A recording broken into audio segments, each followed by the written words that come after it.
세족식이 있는 그런 바로 행사를 오늘 이 말씀 가운데서 우리가 나누려고 합니다. 근데 세족식에 대한 이야기가 좀 길게 이렇게 되어 있습니다. 왜냐하면 예수님이 세족식만 행하신 것이 아니고 그날 바로 예수님이 사로잡히시잖아요. 그러니까 지금 마지막 설교를 하시는 거예요. 그러니까 그 세족식과 여러 가지 설교의 말씀들이 이렇게 13장부터 시작이 되기 때문에, 그래서 쭉 20장까지 고난 받으시는 일까지 이렇게 계속 진행이 되기 때문에 굉장히 급한 시간들. 그러니까 어떻게 보면 시간적으로 보면 굉장히 짧은 시간인데 성경적으로 이렇게 요한 복음이 기록하고 있는 사실들을 보면 거기에 굉장히 함축적인 내용들이 많이 들어가 있다, 그렇게 우리가 얘기할 수 있습니다. 그래서 우리 요 세족식뿐만 아니고 여러 가지 사건들을 조금 우리가 다음번에도 또 다루도록 그렇게 할 생각입니다. 어쨌든 이 13장에는 그 유명한 세족식 이야기가 있는데, 오늘은 세족식에 관한 어떤 이야기들을 우리가 좀 이해하고 좀 나누었으면 합니다. 조금 매람된 이야기지만 사도 요한은 오늘 이 본문에서 어떤 말씀을 하고 있냐면, 주께서 이 세상에 남겨진 사람, 자기 사람들을 사랑하시되 끝까지 사랑하시니라, 이런 말씀을 남기고 계시거든요. 다른 사도들은 이 세족식에 대해서 기록하지도 않았습니다. 거기에 마태도 있었고 마가도 있었고, 마태 마가가 아니고 베드로도 있었을 것이고, 중요한 사도들이 12사도들이 거기 다 있었음에도 불구하고 사도 요한만 이 세족식에 대해서 자세하게 이렇게 기록을 하고 있습니다. 사도 요한이 보기에는 세족식이 굉장히 중요한 행사고 중요한 어떤 의미를 가지고 있는 것이라고 생각했기 때문에 그렇게 기록해 두었습니다. 그런데 이 기록할 때에 그 주님의 그 행동, 주님의 그 세족을 하고 제 아들을 이렇게 아끼는 그런 행동들을 뭐라고 얘기했냐면은 바로 끝까지 사랑하시느니라, 이런 말씀을 가지고 이렇게 말씀하고 있습니다. 처음에 저는 오늘 설교를 할 때 끝까지 사랑하시니라, 그 말 설교를 가지고 제목을 붙이고 하려고 했는데, 그거보다는 나중에 생각해 보니까 우리가 주님이 제 아들에게 주는 마지막 레슨이라는 의미로 오늘 이 말씀을 좀 우리가 해석하는 게 좋겠다 싶어서 제목을 마지막 레슨으로 그렇게 붙여봤습니다. 예수님이 오늘 이 세족식을 하기 전에 세족식 분위기가 어떻겠냐, 그 얘기부터 먼저 좀 했으면 좋겠는데, 세족식 분위기가 별로 좋지 않았습니다. 왜냐하면 예수님은 지금 오늘 저녁에 밤에 기도하러 갔다가 잡혀가신다는 것을 아시거든요. 제자 중에 하나 유다가 나를 배반할 거라는 걸 아십니다. 배반하는 그 인간이 오늘 나하고 같이 밥 먹는 거예요. 예, 별로 뭐 감동이 없는 것 같은데, 여러분, 지금 저 인간이 배반하는 걸 알아요. 그런데 거기서 3년 동안 우리 공생하고 뭐 동락했잖아요. 그런데 그 인간이 은 30에 나를 판다는 말이에요. 은 30이 여러분 얼마나 큰 돈이냐. 큰 돈이 아니고 노예 한 사람을 이렇게 거래하는 가격이 은 30입니다. 예수님이 사실 가룟 유다는 은 30 정도로밖에 안 보이는 거죠. 너무 정말 어처구니 없는 일입니다. 어쨌든 그런 분위기입니다. 예수님은 오늘 저녁에 죽을 걸 생각하니까 마음이 너무너무 힘들어요. 가룟 유다가 보니까 그 인간이 지금 나를 팔려고 저기 앉아가지고 자꾸 이렇게 기회를 보고 있는 것이 또한 힘들어요. 근데 또한 제자들의 모습이 뭔가 개운치 않아요.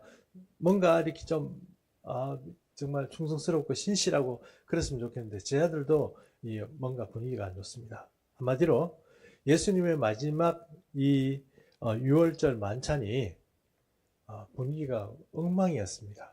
왜냐하면 제자들도 오늘 별로 기분 안 좋은 일이 있었거든요. 그 기분 안 좋은 일이 뭐냐 하면은 그게 마태복음에 나와 있습니다.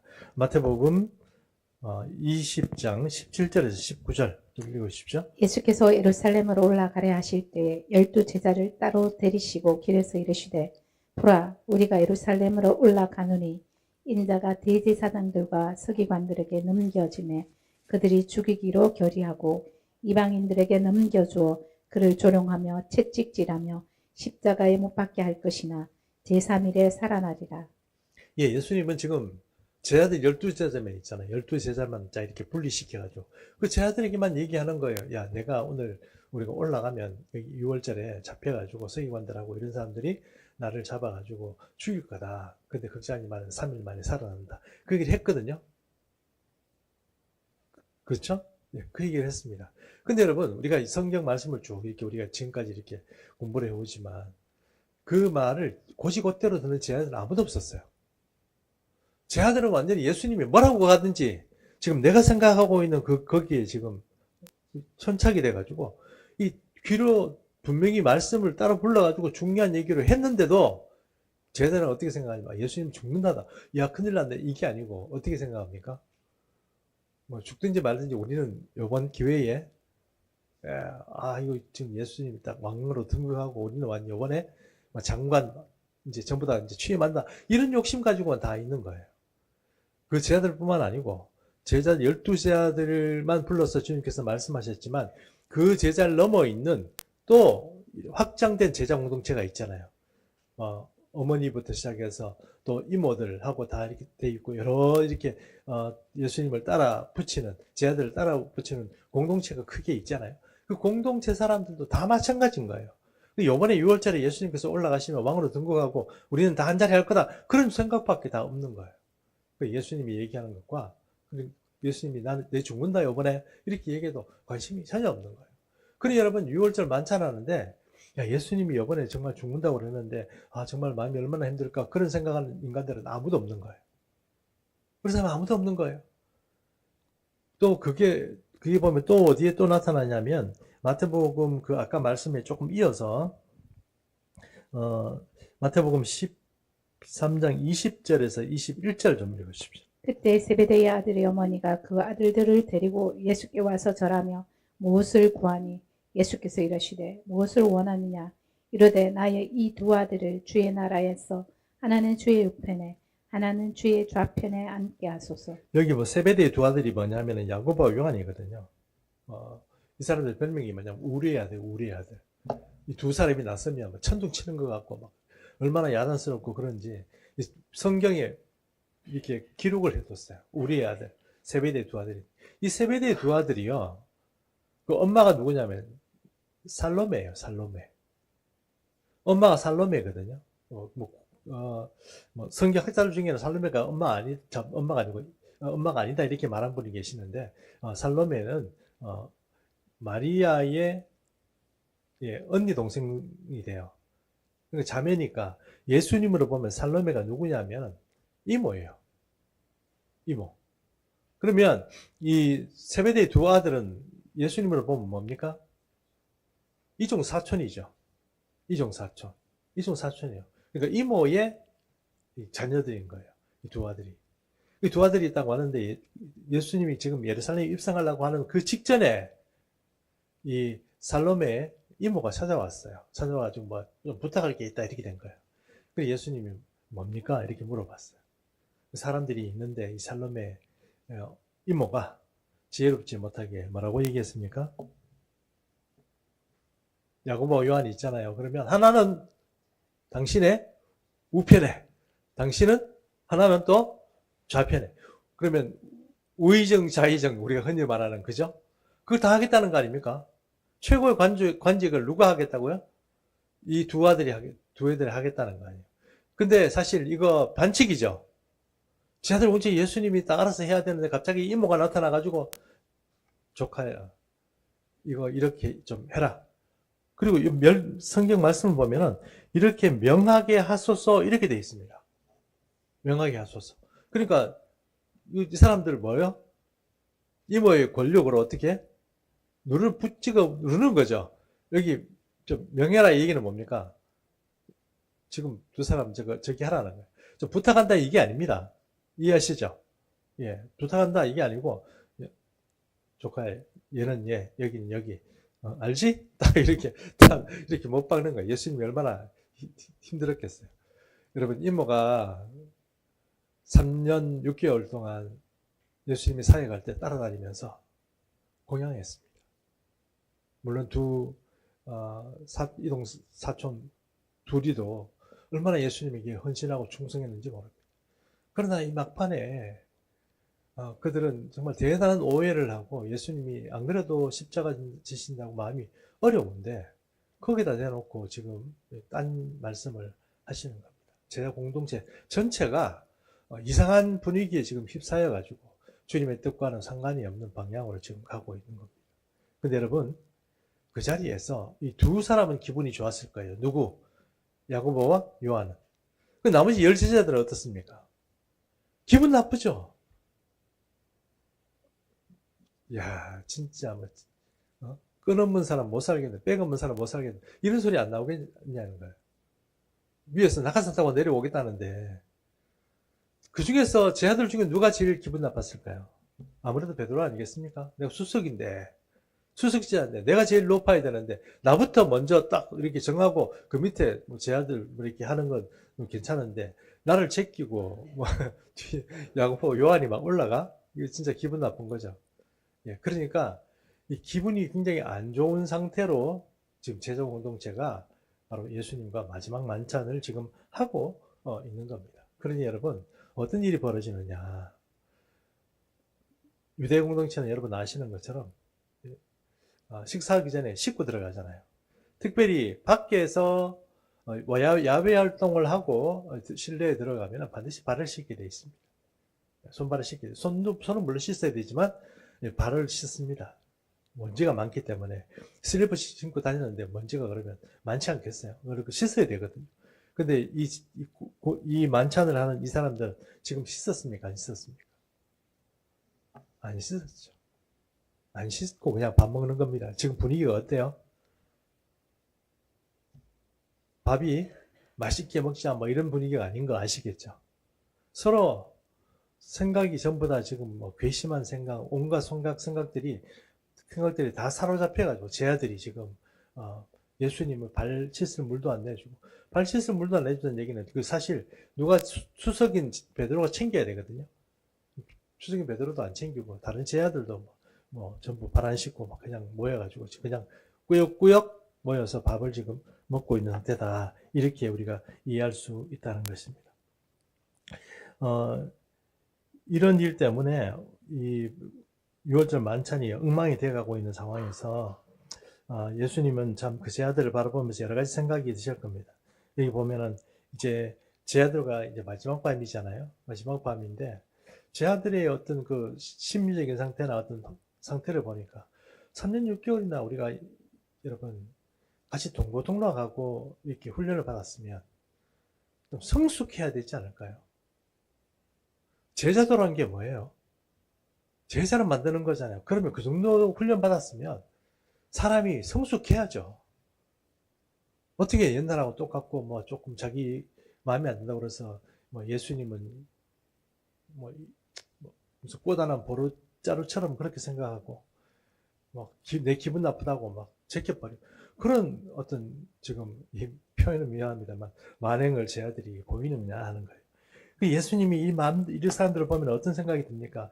이놈들 진짜 훈련 3년 6개월 받아도 소용없네. 정말 한번 성질 한번 내, 화를 한번 내 이러고 너희들은 보니까 너희는 글렀어. 너희 내 제자라고 할 수 없으니까 너희 마음대로 꺼져! 이렇게 만약에 예수님께서 하신다면 우리 생각에는 화풀이는 되겠죠. 속은 시원하겠죠. 근데 여러분 예수님은 틀렸습니다. 그 남겨진 사람들을 사랑하시되 끝까지 사랑하시고 끝까지 사랑하시고 예수님은 그들이 그런 행동을 했음에도 불구하고 용서하시고 끝까지 사랑하십니다. 끝까지 사랑한 그 사랑을 어떻게 나타내느냐? 예수님은 그들에게 어떤 마지막 임팩트도 있고 또 그리고 지금 시간이 별로 없으니까 짧지만 임팩트 있고 그들의 기억에 절대로 지워지지 않고 가슴에 길이 남아서 자기가 살아가는 동안에 오늘 이 자리를 기억할 만한 그런 임팩트 있는 그런 레슨을 한번 하고 싶은 거예요. 그 레슨이 뭡니까? 그 레슨이 바로 세족식입니다. 그래서 예수님은 세족식을 하기로 결심하시고 지금 내가 죽을 지경입니다. 내가 오늘 죽으니까 잡혀가지고 고초당하고 죽을 그 생각을 하면 사실은 뭐 지금 제 아들도 주님께서 사랑하시지만 차선이죠. 내가 지금 내 문제를 해결해야 되는데 그런 마음들을 가지시고 또 제 아들을 챙기시니까 이게 정말 나 이상을 사랑하는 그 사랑이 없으면 절대로 그렇게 못한다는 것입니다.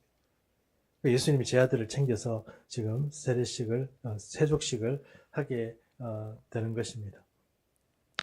그래서 그 마지막 레슨이 세족식을 하게 되는데 요한복음 13장 13절에서 15절 읽어주십시오. 네가 나를 선생이라 또는 주라 하니 너희 말이 옳도다. 내가 그러하다. 내가 주와 또는 선생이 되어 너희 발을 씻었으니 너희도 서로 발을 씻어주는 것이 옳으니라. 내가 너희에게 행한 것 같이 너희도 행하게 하려 하여 본을 보였노라. 예, 예수님께서 바로 이 세족식을 통해서 제 아들의 마음에 임팩트를 줬습니다. 과거에 이 사람의 발을 씻는다는 것은 노예들이 하는 일이었어요. 노예들이 주인이 어디 갔다가 돌아오면 발 씻으십시오. 물레에 와가지고 그 주인의 발을 씻어주는 거거든요. 위에 사람이 그걸로 된 거죠. 그러니까 위에 사람이 뭐 예를 들어서 스승이 제자의 발을 씻는다, 있을 수 없는 일이죠. 노예가 주인의 발을 씻는다, 있을 수 없는 일. 종이 주인의 발을 씻는다, 말이 안 돼. 종이 주인의 발을 씻는 것이지 주인이 종의 발을 씻는다, 이런 건 말이 안 되는 얘기죠. 근데 예수님은 제자들에게 마지막 레슨이 뭐냐면은 너희가 마치 종처럼 섬기는 사람으로서 서로 발을 씻기는 사람이 되어야 된다는 그것을 주님이 몸소 보이시는 거예요. 내가 주와 선생 되었지만 내가 너희의 발을 씻긴 것처럼 너희도 서로 발을 씻기는 것이 마땅하다. 이렇게 지금 제 아들에게 말씀하신 것입니다. 그래서 너희도 이렇게 발을 씻어라 이렇게 말씀하십니다. 그럼 여러분 세족식이란 게 우리가 세례식이나 또 교회에서 행사하는 것처럼 그렇게 예수님이 하라고 그랬으니까 우리 예수님이 제자면은 우리 서로 다 내밀고 씻어야 되는 거 아니에요? 그렇지 않을까요? 교회에 와서 한 번도 발 씻겨본 역사가 없다. 손 들어보세요. 발 한번 다 씻어보셨어요? 교회 오셔가지고? 어릴 때. 예. 어쨌든 어릴 때 우리 발 많이 씻었어요. 근데 참 재밌는 얘기인데 오늘 두 가지 예화를 좀 들어서 발을 씻는다는 게 어떤 의미인지 좀 얘기를 하려고 해요. 첫 번째 예화는 송태근 목사님이라는 분이 계세요. 송태근 목사님. 굉장히 좀 박식하고 똑똑하신 분이에요. 지금 3일교회 목사님이신가 그래요. 송태근 목사님이 어떤 이야기를 하는데 그 얘기를 잠깐 들어보니까 저희가 오늘 이 본문이 말하는 이 세족식을 하고 싶었다는 거예요. 감동이 된 거예요. 자기는. 그래가지고 아마 신학생이었던 것 같아요. 어떤 교회의 중등부를 맡았어요. 그래서 세족식을 하고 싶어가지고 계속 기회를 노리고 있는데 이제 주중에는 할 시간이 없잖아요. 애들이 다 왔다가 그냥 빨리빨리 가버리니까. 그래서 여름 수양의 시간이 됐어요. 여름 수련의 시간이 돼가지고 아따 이때가 기회다 이래가지고 세족식 프로그램을 넣었어요. 넣어가지고 애들을 가지고 이제 세족식을 하려고 이제 밤이 되었어요. 음악을 틀고 불도 좀 조명도 좀 이렇게 조도도 좀 낮추고 이래가지고 좀 엄숙하고 막 진지한 분위기를 막 만들어가지고 세족식을 하는데 세상에 중등부 애들이 친구의 발을 간지린 거예요. 세족하면서. 무슨 얘기 아시죠? 씻어주는 사람이 친구 발을 막 간지리고 장난친 거예요. 그 엄숙한 순간에 세족식 하는 그 엄숙한 순간에 예수님의 그 세족을 본받아서 해야 되지 그 순간에 친구 발을 가르치니까 하지 마라! 이러고 그런 얘기가 막 서로 오가고 막 서로 막 친질 내고 그런 이야기가 막 세족식 하는 중간에 막 그런 거예요. 그러니 뭐 웃기도 하고 막 막 이렇게 물 가지고 끼얹기도 하고 세족식이 됐겠습니까? 제대로 안 됐겠죠. 그 세족식. 그래서 그 송태근 목사님은 중등부 때 그때 중등부 맡았을 때 세족식 한번 해보고 지금까지 한 번도 세족식 안 했답니다. 한 번도. 그래서 그 송태근 목사님의 목회에는 중등부 그때 애들 그 세속식 하다가 질려가지고 그 다음부터는 절대로 세속식 안 한다 그런 얘기를 했습니다. 여러분 세속식 하고 안 하고 그 문제는 아닙니다. 그리고 세속식의 문제는 교리적으로 봐서 우리에게 반드시 해야 된다 이런 의미는 아닙니다.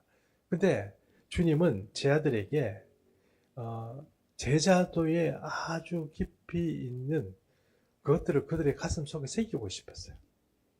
평생에 그 마음 가지고 제 아들의 어떤 그 제자도를 가지고 살도록 그렇게 했어요. 제자도는 여러분 그 성경 공부하고 모여가지고 공부한다고 만들어지는 게 아닙니다. 현장에서 만들어지겠죠. 현장에서. 그 제자도의 핵심이 뭡니까? 이러면 여러분 제자도의 핵심이 뭔지 얘기하기가 좀 곤란하죠. 이거 하는 겁니다, 저거 합니다 이렇게 말할 수 있지만 사실 예수님이 몸으로 보여주신 것처럼 바로 형제와 자매들의 발을 씻는 것과 같다는 거예요. 그렇다고 해서 우리가 무조건 세속시켜라 이런 의미는 아닐 겁니다. 제가 아는 어떤 목사님이 교회를 맡았는데 이 목사님이 교회를 맡으면 말씀도 잘 전하고 전도도 열심히 하고 또 뭐 이렇게 봉사도 잘하고 열심히 해요. 열심히 잘 하시는데 사람들이 또 목사님 참 좋다 이러고 뭐 칭찬도 하고 그래요. 근데 슬슬 교인들이 빠져나가요. 믿었던 사람들이 목사님을 배반하고 나가고 뭐 그런 일들이 벌어져요. 왜인지 모르겠어요. 그럼 목사님이 목사님 하나님 왜 저한테는 왜 이러세요? 이러고 있다가 그 교회에서 워낙 로스가 심하니까 교회에서 쫓겨나가지고 다른 교회로 이렇게 또 가가지고 거기서 또 이렇게 막 하는데 거기에서 좀 잘한대요. 그래가지고 또 목사님이 또 다른 데 가고 이렇게 해서 몇 군데 교회를 옮겼다고 얘기를 들었습니다. 옮기고 몇 군데 교회를 듣고 나서 한 번은 도저히 이러다가 이제 내가 이거 계속 교회만 쫓겨다니다가 이거 내가 사역이 끝나겠다 싶어가지고 어느 날은 진짜 금식하면서 하나님 앞에 기도한 거예요. 하나님 도대체 왜 이렇습니까? 나는 왜 사람들이 맡으면 양들이 자꾸 도망가고 나는 내 나름대로 열심히 하고 친절히 하고 또 성실하게 그들의 어떤 문제를 좀 이렇게 다루려고 노력을 하고 근데 난 많이 노력하는데 왜 안 됩니까? 왜? 뭐 때문에 사람들이 그렇습니까? 막 기도하는데 하나님께서 목사님에게 들려준 이야기가 그 얘기래요. 너는 아직도 네가 가지고 있는 교만을 꺾어야 한다. 그렇게 말씀하시더래요. 그래서 목사님이 이해가 안 됐어요. 왜냐하면 자기는 교만하지 않다고 생각했거든요. 내가 왜 교만합니까? 나는 친절합니다. 교인들한테 내가 좀 억울하고 힘든 일이 있어도 내가 화내고 성질내고 그런 적도 없고 교인들이 뭐 하자는 대로 다 해줬고 될 수 있으면 교인들에게 맞춰가지고 다 살았는데 내가 왜 교만합니까? 교인들 형편도 내가 열심히 돌아봤고 내가 뭐 이렇게 내 개인적인 욕심을 채워 여행을 간 적이 있습니까? 뭐 교회에 뭘 한 적이 있습니까?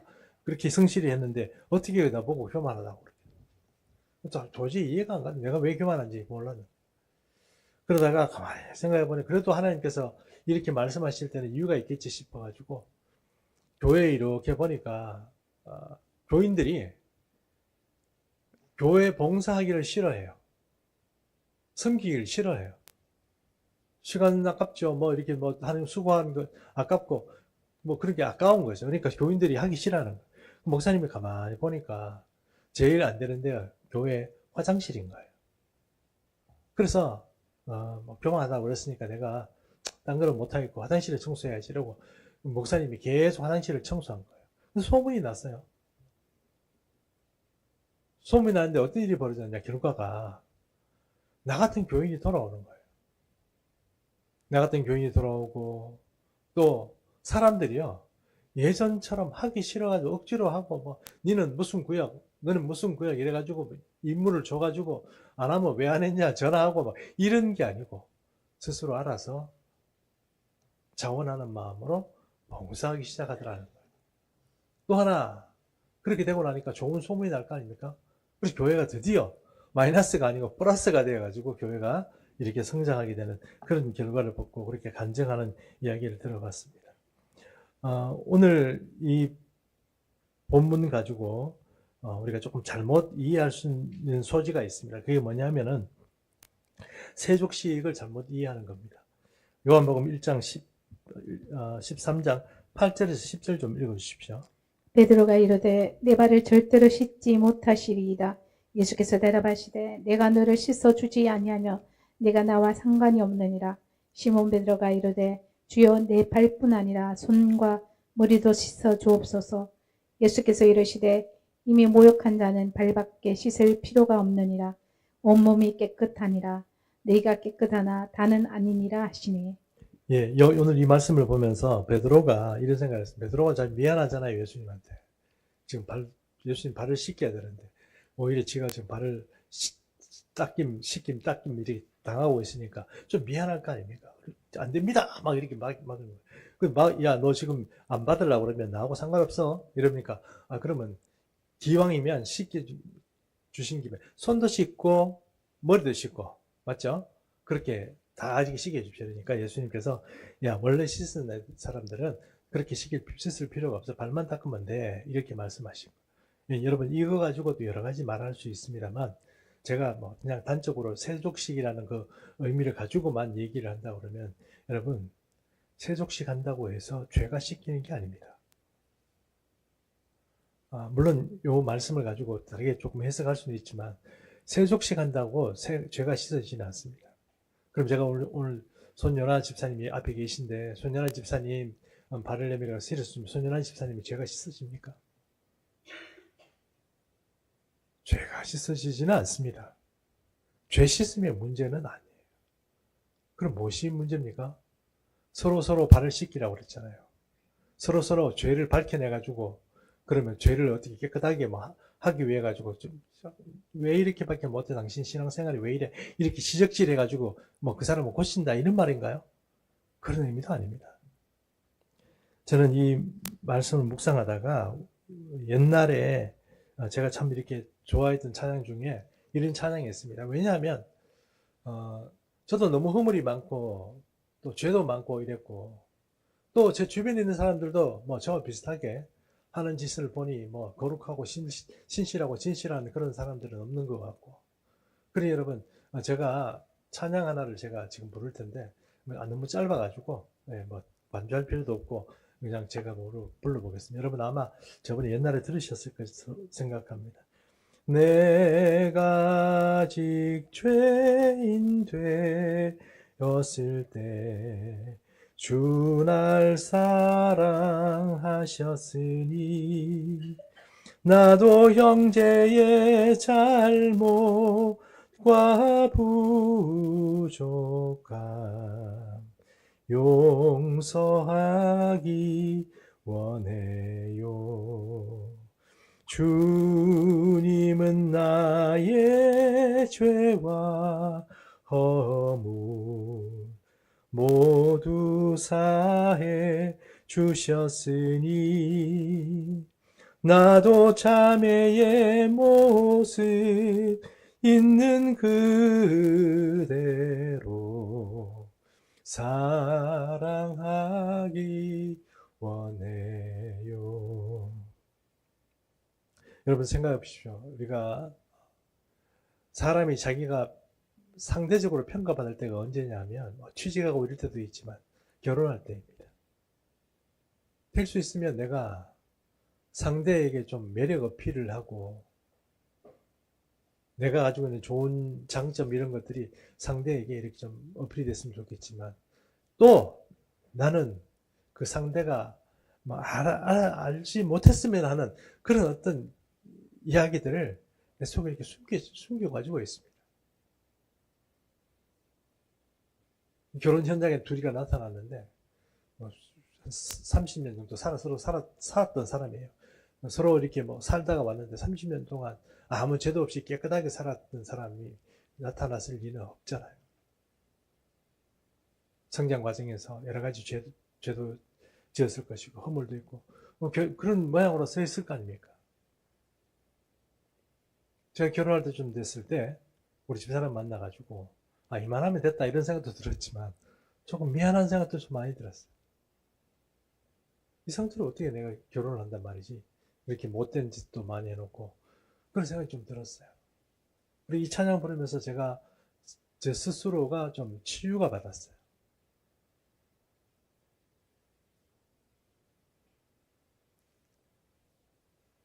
부족해도 주님 안에서 용서가 되고 또 이것밖에 안 돼도 주님 안에서 이렇게 용서가 되고 용납이 되는 거. 이게 그리스도인이고 그게 제자도인 거예요. 오늘 우리 공동체로 살아가면서 뭐 이 사람 저 사람에 대해서 많은 평가를 우리가 할 수 있습니다. 저 사람 어떻고 저 사람 이 사람은 어떻고 뭐 그렇게 평가할 수 있지만 여러분 그 평가를 지나서 예수님이 우리의 모든 죄와 허물 가운데 놓여 있을 때도 우리를 먼저 사랑해 오셨고 또한 우리의 모든 어떤 부족함에도 불구하고 우리를 불러주셔서 이 자리에 우리가 있다는 그 사실 자체를 우리가 잊어버리면 안 되겠다 이겁니다.